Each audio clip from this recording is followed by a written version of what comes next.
Okay, that was a very pained governor of Niger State there, not feeling very happy about the fact that so much appears to be going wrong in terms of security in his state that shares border with the FCT.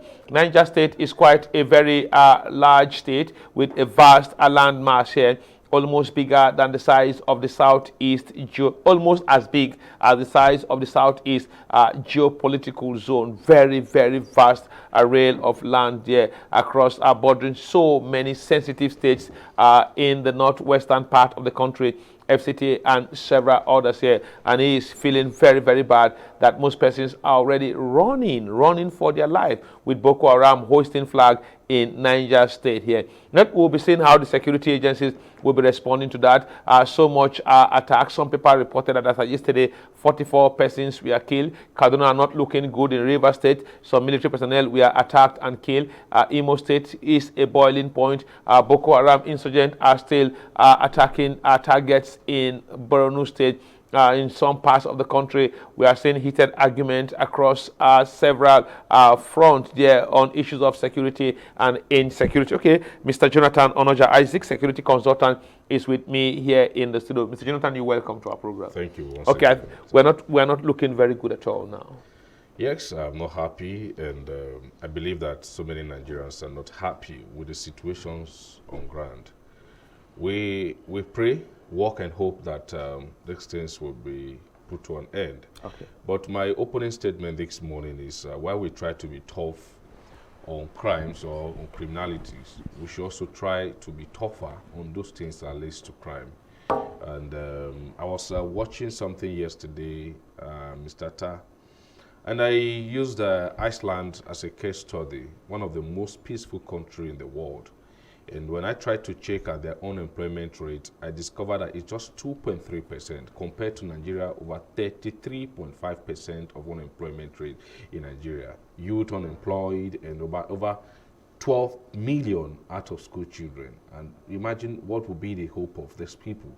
And we remembered last year when over how many thousands bankers were relieved of their job. And immediately after their job was over, we start having this denial of service attack because of what those that understand the system have been relieved, and they have to, compromise one way or the other with the popular Yahoo boys to hurt down the system. So to me, it tends to hopelessness and joblessness of the youth that have led to so many of these attacks coming up, and injustice around this country, so many injustice and all of that. So many persons have not been given justice. But look at it now. Touching a worrisome part here. The Southeast geopolitical zone is quite sensitive, very, very sensitive, in the sense that it houses very sensitive markets, sensitive commercial hub. Lagos is said to be the commercial hub of the country. But when it comes to the Southeast appears to be a bubbling commercial hub fully on its own. The Onitsha market is there, the Ariara market, the Aba market, the market at Nnewi, strategic markets that everyone pour into to bring goods, bring spare parts into other parts of the country now. That region is getting a little bit tough. Yes. Killings is being recorded in the Southeast and targeting of security formations. Yes, I see it from this perspective that it is not the entire youth that are involved in this mayhem. I see it as aggrieved Nigerians and disgruntled individuals, few individuals that have decided to unleash this terror on the formations in the Southeast. And that shows that some persons were not happy with the way and manner they have been treated.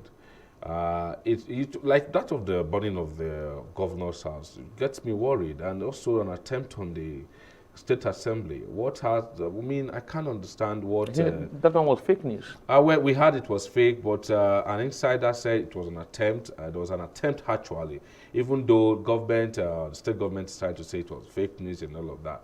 We heard it was an attack. But attack on other security formations have also been very worrisome. Yes, these are issues that even, like I was saying here the other day, the new Inspector General of Police, Acting Usman Babak Akali, was like, immediately he came, one of the measures he took was that immediately the removal of checkpoints, that all checkpoints are removed. And I was like, what measure is that? That should, is an opposite of what we are expecting.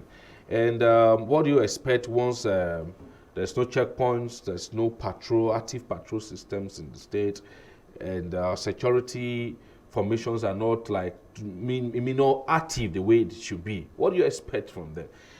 One thing I came to realize is that at any point this happened, there's no suspect apprehended. Have you, like in the case of the Northeast, what we used to have, so persons like this have been arrested. When these things happen at the South, we didn't hear anything like so persons have been arrested in connections with this and all of that. We all keep hearing it is some gunmen and all of that. We don't understand, where are the police in the state? Where are the other security agencies? Well, I mean, we keep having the same approach. It becomes now like a daily operations. Each day we come, they will come today, and they're coming today, they're not coming today. So they fear. The system, the state is already tense. People are, afraid. Some persons don't go to their usual business areas, and that is going to pose a danger, insecurity dimension in the future, because some persons are, with this that is happening, have lost their shops, they have lost their homes and all of that. Where are they going to be when people who should support them, who should protect them, are now running for their lives? So what it means that is that the state have been taken over by unknown actors, and as it is now, what we see is that the police are not in charge in policing the state, and that is another big threat and another challenge to the Inspector General of Police, that there is need for him to physically be in the state, understand what the system in the state looks like, and approach certain people. Like what happened in Benue State, it happened in Otukpo local government when 3 students were abducted, they're away from schools, regardless of party affiliations. People is in the APC, and even the chairman is there, is a PDP man. What happened? Regardless of party affiliations or anything, they come together. I remember when Angbo Kennedy was speaking and was also addressing the people and providing solutions and supporting the chairman on the way to go. And the chairman proactively, like he said, is going to engage all security agencies in the state within this, in the local government within the week, to see how they can contain those threats around the schools environment. This is to be proactive. This is to do what is needful. Without, why would APC come to condemn my government? Why would PDP speak of this? So when you politicize certain things and you give deaf ears to, to suggestions, or rather to advice of you looking at them as opponents, you will not get result. It's unfortunate that we have politicized the security situations, and it calls on me that Mr. President have a name to defend, and this is the right time to defend his name. The National Security Advisor, we have advised several occasions that there is need. We say we have drones. Those drones are not active. There's need. What about engagement? It doesn't seem we are doing much engagement here with royal fathers, with clerics, with different groups. I don't see the engagements taking place across board at all. That is one of the steps, like I said initially, that's one of the steps one of the Otukpo local government chairman in Benue State has taken, engaging all stakeholders, including clergies, regardless of your religion, the imams, the pastors, the police, the DSS, all of them are invited, and traditional rulers. Come, let's share ideas. What is the way forward? There's no engagement. There is no discussion. And even with that engagement, I keep saying that one thing, we have the National Security Advisor, National Security Council, we have the National Security Strategy. What strategy have they come up with? When things start happening like this, you now understand that what needs to be done is, what needs to be done is address the unemployment issue. And once you start bringing opportunities, new opportunities for people to come in and to be engaged in active service, you come to understand that you are reducing indirectly the crime rate. Because those that are engaged in these activities, somehow we said, how much are they paying us? And how much government is going to give to us now? And I don't actually fashion negotiations, but there are negotiations that is, that is very important. You get me? That renegotiation, like what is happening in the Southeast today. What is the governor doing about it? I have not seen it's only crying. It's only crying. Oh, this was hot. This was happening. All the entire governors coming together. And the stakeholders are not clearly speaking up. Somebody raised the point that when Benue State governor was attacked, many southeastern governors speak up.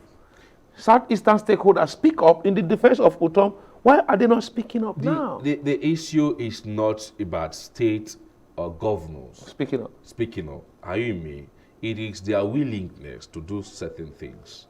I said earlier on that, look, one thing that we will do to, unravel this is let the justice system be functional.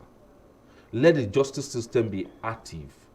If justice is given to who justice is meant to, you will not be where we are. We won't be where we are. Okay. So many persons are angry that it happened to His Excellency Governor Tom in the past, and so many spoke up. They knew that it was an attack directly on this person. Yes, he can equally speak up, and he has been speaking up on issues that concerns national security. It's not from there so many other governors speak quarrels with him. It's not from there he said... No, but if attack is going on now and people are not speaking up, some are worried that if we all rise up in unison against killings in the Southeast, as it were, rise up against, because if that is not done, like what we see during Boko Haram, where some persons, we are saying no, that former President Jonathan shouldn't go, so many persons condemned him. Boko Haram got some good support at a certain point, until when they finished the security agencies, pushed them in a way, and they now discover that, oh, these guys are not as good as we expected. So at every point in state, you should know that there are people that are behind the operations of these actors. And people speaking up, we had people who have been speaking and who have, several occasions aired their views, but they rather became victims. Okay, people speaking up. Today, let me just ask you a question. Where is Sunday Igboho? With the trauma he has undergone and what he has passed through as a result of speaking up, and let us monitor our territory, what has been his end result? Has he been able to be protected by those that are meant to protect him? Those that are meant to protect him were used against him. There were federal powers that were sent in those days that, before we hear, we'll say, so many people are in Sunday Igboho is to be arrested. Why? If somebody is coming with that, call his attention. This is where I come for negotiations. This is where I call for the negotiation. What are your views over the issues in the state? We had some time when the governor was even against certain things. These are times that they should negotiate. So people that were to air out their views and you kill them, you crush them. When trouble start coming, you want them to come and speak for you again? What do you want them to speak for you? What else do you want them to say? We have people who have aired so many views concerning security. But let me digress a little. I think what I actually say that we all know the problems, but let us also support the government with solutions. One of the solutions that I have always advised is that the National Security Advisor knew that there's a National Security Council and that's the National Security Strategy. What strategy have they come up with? And equally I've advised that unfortunately no person has been been able to be apprehended in Imo State or have been tagged the one behind this whole thing. Up to now it is just all suspicions. There's a need for a surveillance camera. What about our intelligence gathering? We have intelligence, and I tell you, our intelligence recently, like the DSS, we discover how some military personnel were involved in having one-on-one with Boko Haram and with some huge sum in their account. These are all part of intelligence. And you remember then when we were saying that The DSS recently have been sidelined, and they came to prove that we are not sidelined. We are actually carrying out our duties, but they have overlooked our report. I think that government is not responding, or rather taking the report of the intelligence coming to them as something that they should work with. Otherwise, the National Security Advisor has all the intelligence he needs to have in this country. All the intelligence that he needs to have, he has them in abundance. So what intelligence do we need again in this country? It is because he's not working with the informations, the intelligence that is coming. If he's working with it, there's a time he came up and said, come, look, we have we know those that are behind sponsoring Boko Haram. Is that what Nigerians need? Bring them to book. Punish them. Let Nigerians see the capital of punishment given to them. Then you now say, wow, these people are working. So that means that we can trust them with more information. But when the hunter becomes a bushmeat, then what else do you want the hunter to do? When the one who is hunting becomes the bushmeat. Now, in terms of the Southeast now, what do you think should be done across board here from all stakeholders, the governors, the National Assembly member, State Assembly member, political elite, royal fathers, religious clerics from the Orthodox and the Pentecostal faiths? What is expected of all stakeholders at the moment? I try to also say that the governors have a greater role in the state, because at the moment I don't see the center holding. And we governors need our support. And one thing they need to do now is to, at the state level, set up security apparatus, which other states like the Southeast and the South they have been carrying out, they have been doing before. But unfortunately, we had recently when one of the ESN leader was killed, and that is a very big slap too. It's a demoralizing factor when people try to, watch over the state and they now become people you are hunting. It then means that they don't want the growth of these people. One of the things that I think government, outside the state government, the federal government should look into doing now is, number one, reduce the rate of unemployment. We can't do anything without reducing the rate of unemployment. Number two, there is need for us to look into the state. They should have, like I said, a surveillance cameras across the state. And it should also have a link, a central link to the National Security Advisor with the control of what is happening around the state. We don't need at the moment what they are coming with, community policing. No. The Inspector General of Police, on assumption of office, said all checkpoints should be removed. That is a reverse. That is an opposite of what Nigerians are expecting from him. We want our checkpoints to be standardized and have all the security agencies on board there, even if it's 5 personnel. You may wish to have a standard security checkpoint, like 2 or 3 at different local government or at the senatorial district. Have to, and it will not do you anything. Bring these checkpoints, and when you have those checkpoints, you understand that at least at this point, caution, they will have the caution that you can't, just like you, if you are going to the military checkpoint now, if you're having anything, that fear in you that they may discover anything is one thing that is going to make them to discover that you are carrying evil thing. That's that fear in you, that body language. We tell them that you are carrying what you're not supposed to carry. So telling them that you have dismantled all the checkpoints around the country is an exodus of enemies into the country more. So why not reactivate the checkpoint, standard it, bring a standard checkpoint that is not only by the police, but it's going to be a joint task force. The police, the DSX, the NIA, all of them at different locations. Then when it comes to the internal policing, when they talk about the community policing, I laugh because it is still about the community versus the police. And if the police lost trust with the Nigerian populace, what will be the end result of the people you want them to give you information. So what you need at that point is that when those people are at different checkpoints, what you need is the neighborhood watch. And I have recommended before, and I am still saying it, I don't have any interest, but I have recommended on several occasions that Mr. President should graciously assent to the Nigerian Peace Corps Bill. Doing that alone, how many youth will be taken from the street? I know thousands of Nigerian youth will be taken off the street.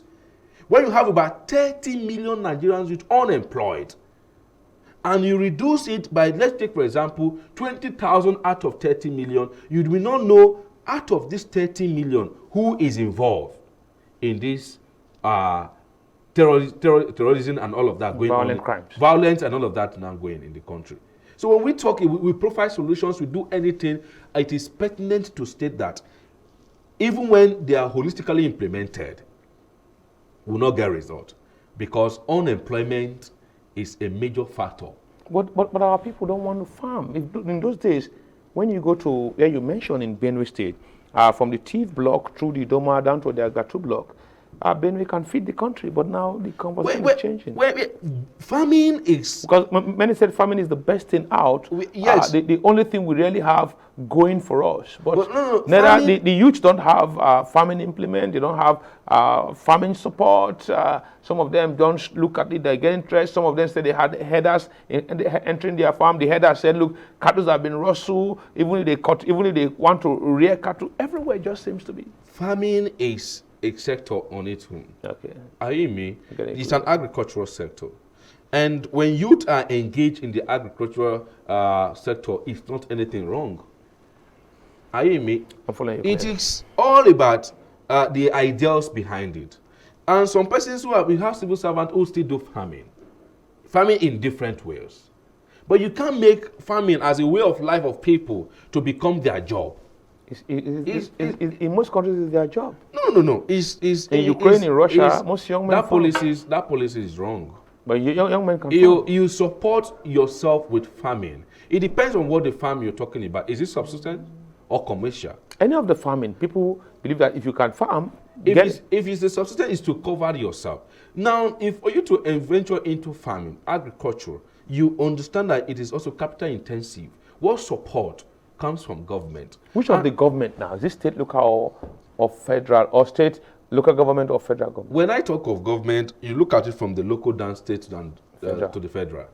Because the romance comes from the federal to the state and the state down to the local. And local is complaining that they're not getting enough anyway. And if there's no autonomy for the local government, what do you want them to do? Would they not go and invest in the youth and all that? But some local governments are trying. I see recently some interventions programs and all of that. Okay, but coming in here holistically as our time flies now, some have raised the conversation of the role of all stakeholders. What will be the way out, even for us, the media and every other group? Yes, I will tell you sincerely that the media needs to step down. There's a popular language of the media and say, please be calming down. The media need to calm down. Are we not calm? I think we're not calm enough. The reportage of the incessant attack at different locations also is posing threat and making several states to be tensed. So many persons now, like once they are walking around because of what they hear from the media. Are you with me? And media, when people... But we can't stop reporting. No, you can't stop reporting. But, there are ways to go about it. And I think that is where the federal government need to come in. The NBC need to come in. I would advise that the NBC should come in and also bring some policies. But what about the social media? How do we go about it? It's not regulated. No, the social media has its own negative effect on what is happening today. I tell you that most of the thing that is happening today is even orchestrated by the social media. Because some person will go to Facebook, goes to Instagram, and posts what they want to post, all in the name to see what the reaction of the other persons will look like.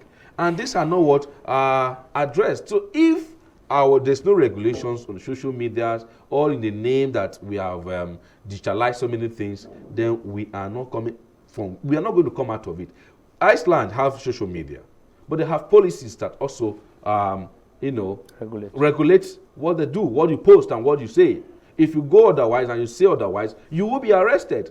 these things, you don't report so many things, you don't report this, you don't report this. This report should be for the national television, this report for, before any report should be aired on either on the social media or this and or sorry on the also online medias and the media houses. There must be a vetting by so this and that, and with that in place, it gives them the room to cut what they don't want you to report at the moment if things are properly done without any bias. Not when one other group is killing, you report, and when the other group retaliates, you don't report. You must also, balance your reporting so that things will go in the right direction. That's where I said, not as if we are saying don't report. You must report, but let it be that your report should not be of more negative effect on the people. That's the way I see it. Your report should be an appropriate report that we advise the people on what next to do, but not only about what is happening and without a solution on how to come out of it. But sometimes we do that. But quickly, before I let you go here, are the incidents now, some governors appear confused. You saw the Niger State governor there sounding more confused. What should the military do as an urgent intervention? The military have no rules to do. They have no rules. They don't have rules in that. What is happening today is an internal crisis. But if they don't have role, once people are done with the police, they come for the military. That's how Boko Haram started. It was a police thing until it gets to where the police couldn't contain again, and Yes, the police still have the manpower. They still have the capacity to fight if all is well and their stands are not compromised. The thing that I think they should be doing, if they have recognized a particular place and their flag have been raised, why not, take actions now? Would you want already they are in Niger State, where it's not new that banditry and all of that, they are already in Niger State. It is the approach to this to bring them out down that is a problem. So up to date, if they have not been able to, carry out intelligence around where they stay, their hideout. I believe that has been done. That is why the governor came up and said, look, they have hosted their flag, and this is what is about to happen. If such information have reached the police, then it is over to the Inspector General of Police to devise a means, let him come out with the people that should be protected. So I think it's not all about using the military. Let the police take charge, the DSS get intelligence, the NIA get intelligence, and let the police strike. It's not supposed to be that our army should even take the internal territory policing of the state. That is a wrong operation. They should have been at the border. But because of the lacuna on some of the agencies, it's the reason why they are coming in, and it has its own effect. Like when they overstay long, it becomes a problem. So that is one of the issues I think the government should be Okay, thank you very much, Mr. Jonathan Onoja, Isaac, security expert. Thanks for coming. We pray that we get it right. The insecurity has somewhat fades away, and we have a better country. Thank you. We hope so that sooner than later, the government will look into the issue of unemployment, because that is the only factor to end terrorism at the moment. Okay, thank you very much. We take a break now. When we return from the break, it will be time for us to look at the dailies, what they're saying this morning, before we wrap up the segment or wrap up the program for this morning. Please, after this break.